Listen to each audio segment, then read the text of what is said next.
Hey guys, so I'm going to talk to you a little bit about India today. Just a brief introduction to the country. It's a massive place full of very diverse people, and so 5 minutes obviously would not cut it to do any kind of justice to what an amazing country this is. So we're just going to start off and kind of run through a few big topics about India today. The first is the Indo-European language group. It's basically covers all the languages that you think of as foreign, mostly. English is an Indo-European language. It's related to the languages spoken in India, which I think is a very interesting fact. And you always think of yourself as different from these people, but really you have quite a bit in common. India is located in South Asia. It borders China, Pakistan, Nepal, Tibet, and it's got a lot of seafront, and it's always been a key part of the trade system in the world. India was a British colony. As you can see by the map, the pink, that the British were very deep into India and were heavily involved in India. And actually, the border between Pakistan and India was created by the British as a political boundary between Muslims and Hindus. This is the Ganges River. Speaking of Hindus, this is a holy river to them. Bathing in the Ganges is part of a holy ritual for Hindus. It's a cleansing thing, and it's also a very spiritual practice that is considered, at the fore of the religion. This is the statue of Buddha. Buddhism is also pretty prominent in India. There are many different religions here. It's a very diverse place, as I mentioned. Buddhism is very common and very popular throughout the country. Sikhism is an interesting one too. As you see by this old man and his turban and the really cool temple behind him, Sikhism kind of adds a different style element, and it's also a very unique religion. There's a lot of Sikhs actually in the United States, so it's good to know about this religion because you might run into someone who has it even if you never make it to India. This is a street corner in Mumbai. As you can see, very busy, very crowded. It does fit the stereotypes of India.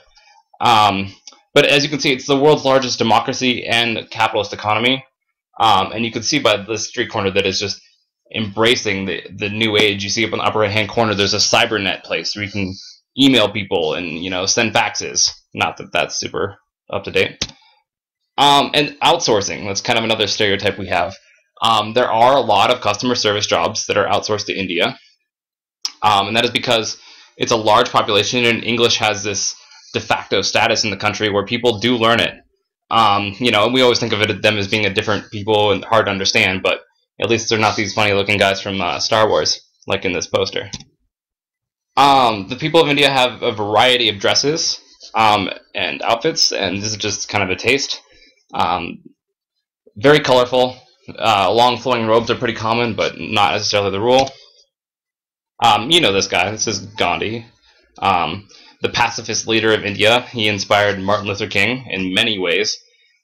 He's considered a hero of passive resistance for everyone throughout the world, no matter who you are.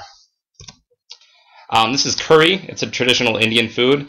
The curry spices are delicious, actually. It's one of my favorite foods. It's great. They're not all spicy. There's a lot of different flavors involved, a lot of different tangy and all these other things, and it's delicious. You should give it a try. There's a lot. You think of animals a lot with India, especially elephants and Bengal tigers. It's a very diverse place with its fauna as well. Just amazing place. This is a tank.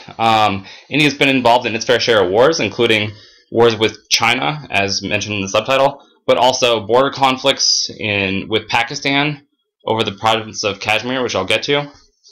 It's also interesting to know that there is a caste system in India, and Brahmin are at the top and Shudra at the bottom.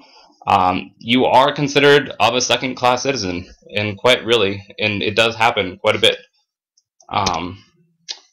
This is a map of the Pakistan border conflict area, and it's focused around the Siachen Glacier region. We'll get to that later. It's a very tense conflict, and it's all just about borders and mountain ranges and everything.